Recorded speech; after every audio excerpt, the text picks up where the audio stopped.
So you may have added your own knob or slider to your instrument and it turns up and down nice and easy, right? But what happens if you want to go in the other direction? For example, as you turn up reverb, you want to turn down the dry signal. As you turn up the distortion, you want to turn down the output to control the levels. That is what we're taking a look at today.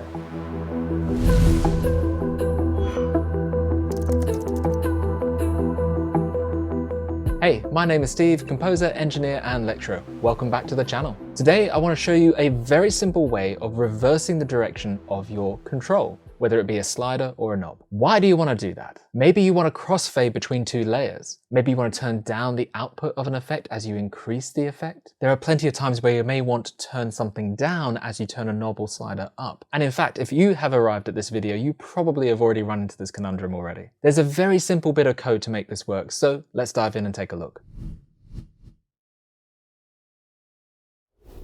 I have in front of me here a little bit of a sneak peek at a library I'm working on. This library is going to be a cinematic string synth library. It's going to have distortion and reverb to play around with, and it's going to be really cool. So make sure you subscribe to this channel to find out when that one drops. I'll be releasing it to the wonderful Piano Book community as soon as it's done. Inside this instrument today, I've got two of the layers that I'm using. One is from my Polybrute synth, and the other is from my string vocoder synth. If we open up the mapping editor, you can see all the zones have been mapped out already with all the samples inside them. So it's ready to go, and if I play a little bit of something here,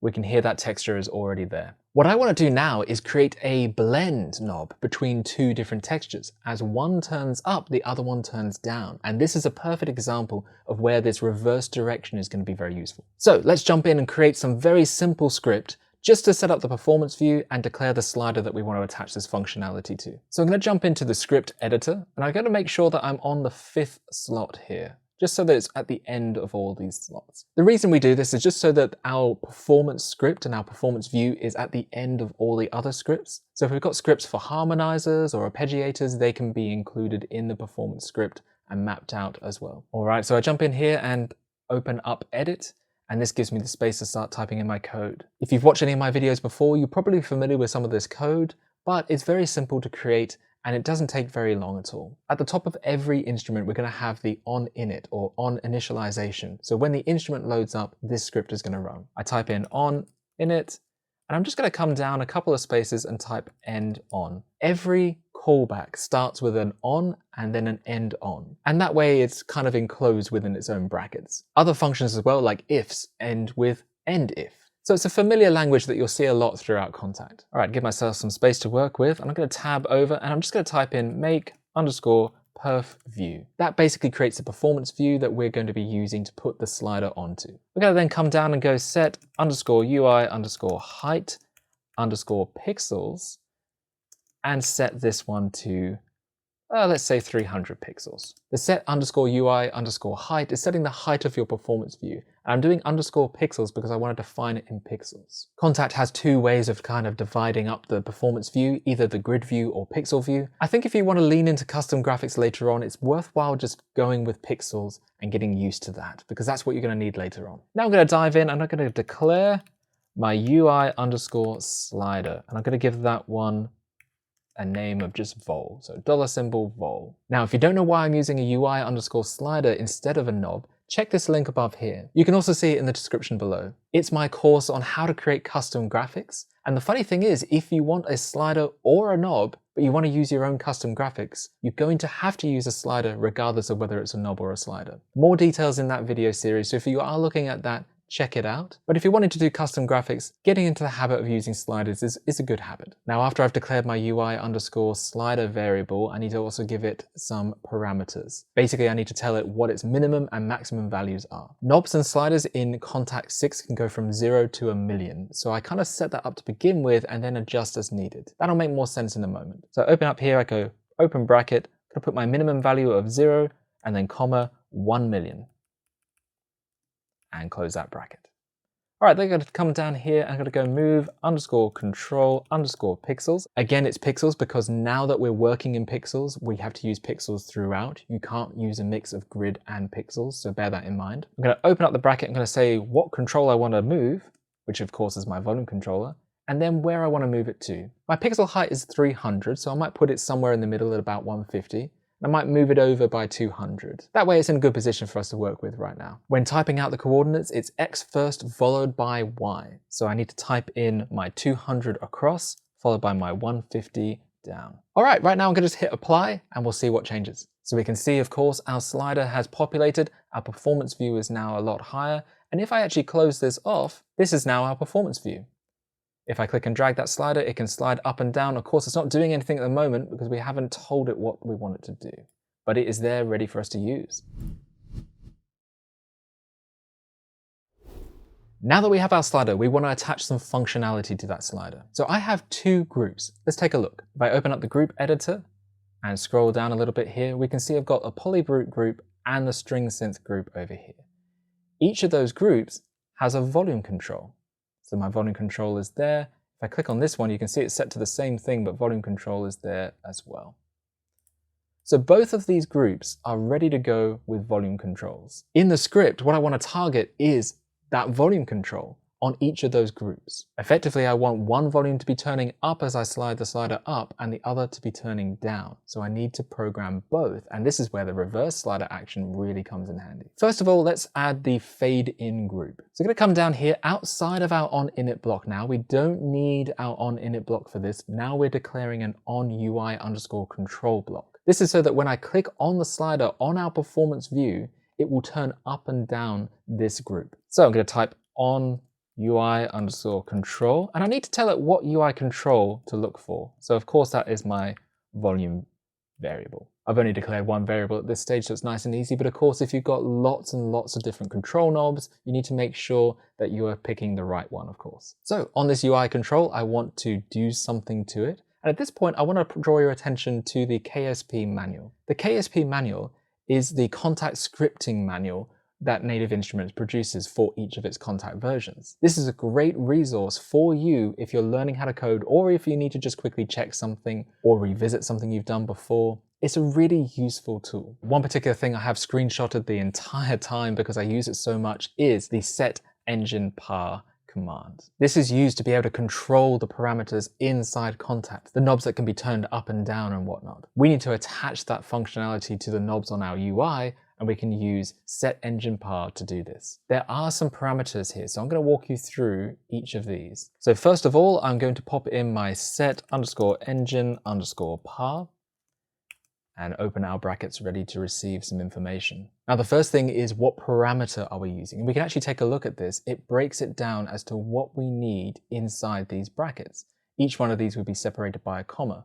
We can actually see the format up the top here. The parameter that I'm wanting to change is actually engine par volume, and I need to do that on each one of my groups. So I'm going to type in $ here, engine underscore par underscore volume, and pop a comma at the end. Now we move on to the next part, and that is value. What value should I be setting this volume to? This is where our variable comes in, our variable vol. If I put my variable in here, now it means whatever value this slides up and down to, it will insert that value into here. That's how it's tying the functionality of the slider or the knob back to this engine parameter that we're trying to change. We can slide the knob or slider up and down, and whatever it lands on, it will tell the engine parameter to set to that variable. It's the part that makes the whole slider work, really. Now the next three parts is talking about trying to find that engine variable. For instance, is it in a group?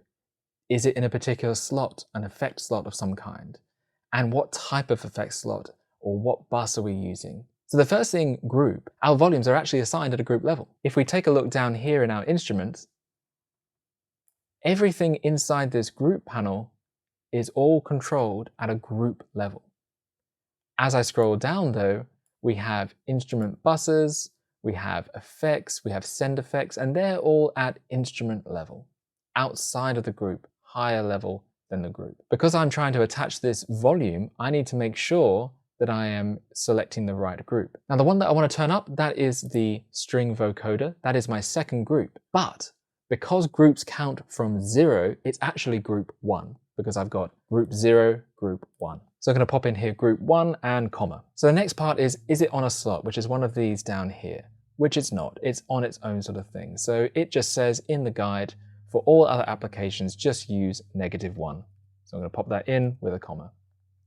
And the generic one is talking about bus offsets, it's talking about inserts, which is all stuff outside of the group. So again, I'm going to use a generic -1. I'm going to close off the brackets, and then I've got to end my on control. So I come down here and go end on to make sure that I'm ending my UI control. All right, let's hit apply and see what we can do. So I'm going to play a few notes and then move the slider up and down. Let's see what it does.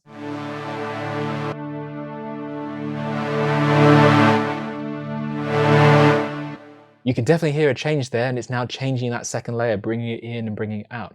However, the second layer is really loud at the moment. The reason for that is our volume control here is being turned from absolutely nothing to all the way to the top. But all the way to the top is actually above the 0 point. If I turn this one up, you can see that it goes all the way to 12 decibels above 0. So I want to make sure that the knob never goes over this value.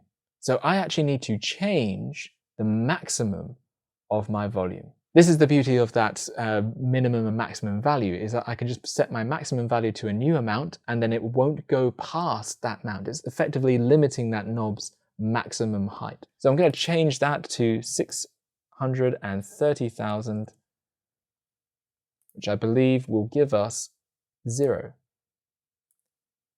You have a look down here at the volume as I turn this one to the top.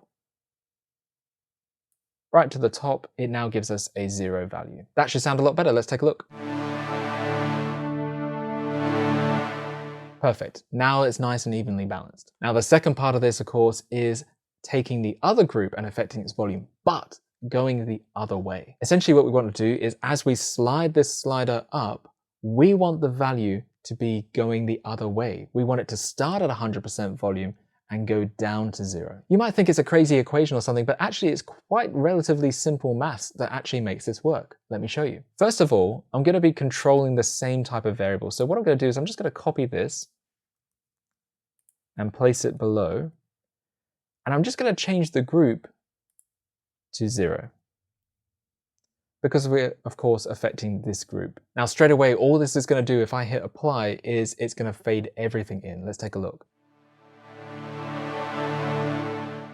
So great if you were looking at controlling multiple groups with one knob, but we want to reverse that direction. Here's how you do it. Essentially right now, the volume variable is increasing as we turn this up and decreasing as we turn this down. We want to flip that on its head. That basically means that when this is at 0, I want it to be 630,000. When it's at 630,000, I want it to be 0. Here's the equation that can make that happen. If I take this volume and I minus it by my maximum amount, which is 630,000, that means that when the volume is set to, say, 300,000, and I minus 630,000, it's going to return 330,000. But it's going to return it as a negative. We need to turn that negative then into a positive to make sure that it turns out as a positive value. So what I'm going to do is I'm going to use one of my basic operators. I'm going to enclose that in brackets, what I just did. And in front of the brackets, I'm going to type in ABS. That means absolute. It's going to turn whatever this is into an absolute value, which is positive. And that positive value is what we're looking for. So now effectively what's happening is, let's say we got a 300,000 amount being returned by that variable, that volume variable, which is our slider. We're then minusing 630,000, so we're getting negative 330,000. And then we're turning that into a positive 330,000. That means if we had a value of 0, we would minus 630,000. It would end up as negative 630,000, which would then be turned into a positive, i.e., when we set a value of 0 on the slider, it's going to give us the top value. It's a very simple, very elegant solution. So let's hit apply and see what happens.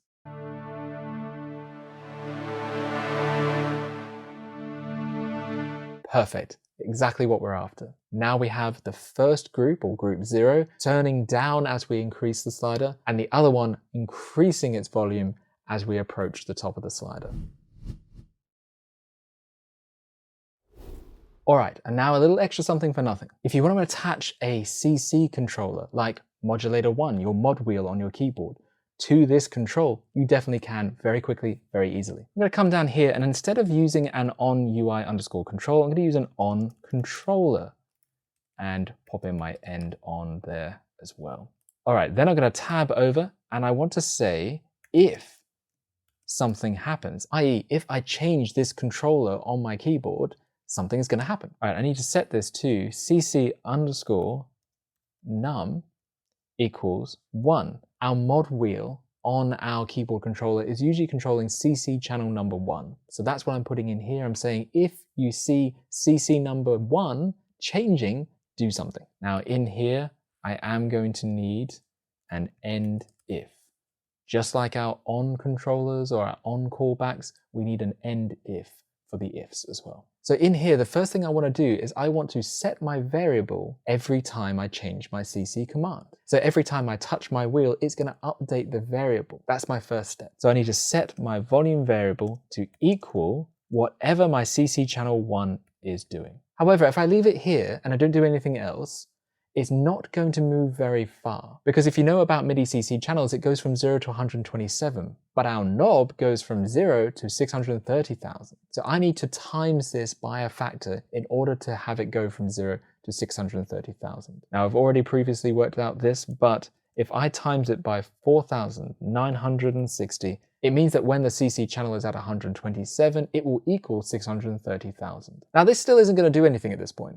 This just means that if I change the CC wheel or the mod wheel, it's going to set that variable. But I haven't told it what to do with that variable. So I now need to copy and paste my on-UI control commands down to my on-controller command. So up here, if I take these two and I copy them and I bring them down here inside my if function, I'm going to tab these over just for neatness sake. And now I can see that if the CC number 1 moves, change the volume variable. And that way, when I do these engine power controls, then that's also going to be changing the volume variable. Once I hit that apply, it actually came up with an error because I put just a straight equal sign instead of my colon equal sign. Whoops. Let's hit apply again. Wonderful, that is now corrected. All right, let me change something on my mod wheel and let's have a look at this slider that's on my UI control. Look at that, moving up and down as I touch the mod wheel on my controller. And if I start playing something now,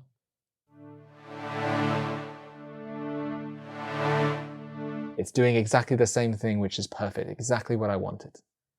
All right, I hope that that's exactly what you were looking for, and maybe it saved you a little bit of a headache and hopefully opens up some creative possibilities for you when you're designing your instruments. Changing between layers, changing effects on the fly. These things can be really useful when you know how to reverse the functionality of your slider and control more than one thing at a time. I do a bunch of these videos at the moment, diving into how I create my own libraries. So if you want to come along that journey with me and learn a thing or two, then consider subscribing to this channel because there are plenty more videos on the way. Stay tuned as well for this new library I'm releasing. Subscribe to the channel so you don't miss that notification, and I will catch you in the next video. Catch you later.